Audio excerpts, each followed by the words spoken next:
Campaign. Good morning, Governor Dean. I got to remind people, you did tweet this, and then you doubled down earlier this week with Kate Snow. Just take a look. Right. Okay. He sniffs during the presentation, which is something that users do. He also has grandiosity, which is something that accompanies that problem. Do I think at 70 years old he has a cocaine habit? Probably not. It's something that I think it'd be interesting to ask him and see if he ever had a problem with that. Do you stand by saying that? I mean, it's been a few days. I'm smiling because you said right now he's a contributor for MSNBC. Does that mean tomorrow I may not be? Of course not. I'm saying your newest endeavor. No. So, okay, so let me be serious about this. First of all, Donald Trump was up in the wee hours of the morning. Katie Tur, I just saw Katie Tur's tweets.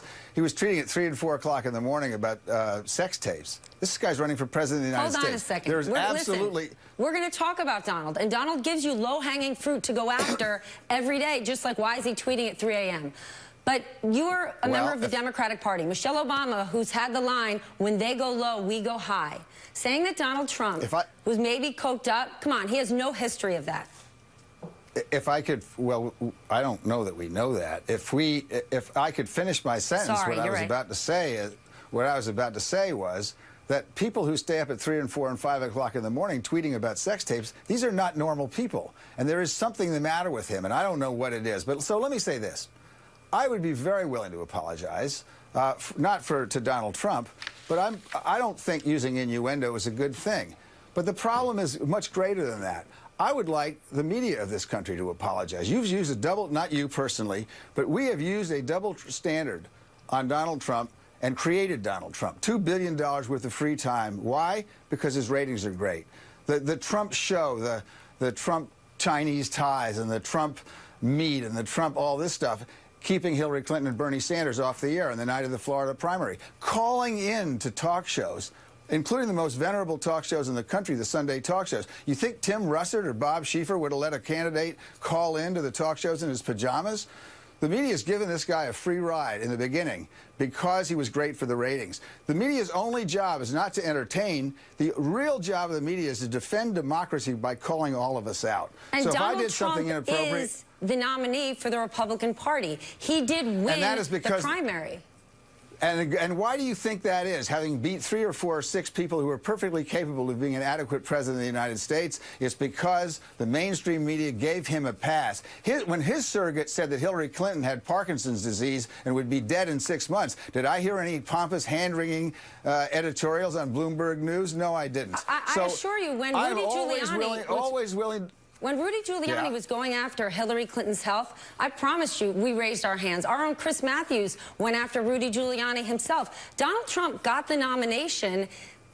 Can we say it's the media's fault? Is there not a large part of this country who has said, we want change, whether it's Donald or not? The media wanted change or the country wanted change?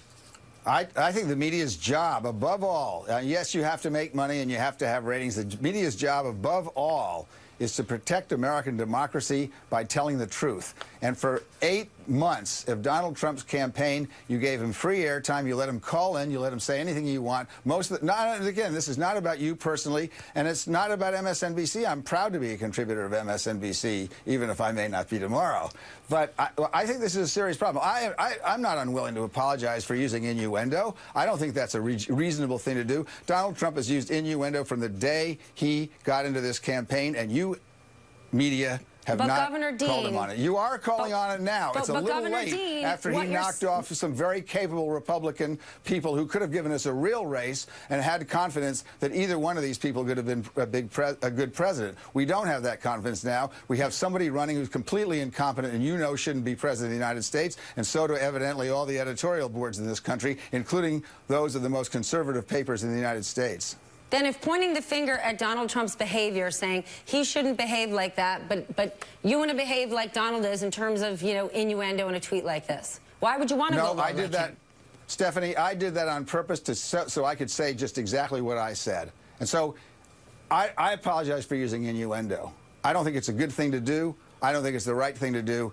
This entire campaign has been debased by innuendo. Where was the mainstream media calling out innuendo 15 months ago when Donald Trump started running for president of the United States? That's what I want to know. Do your job.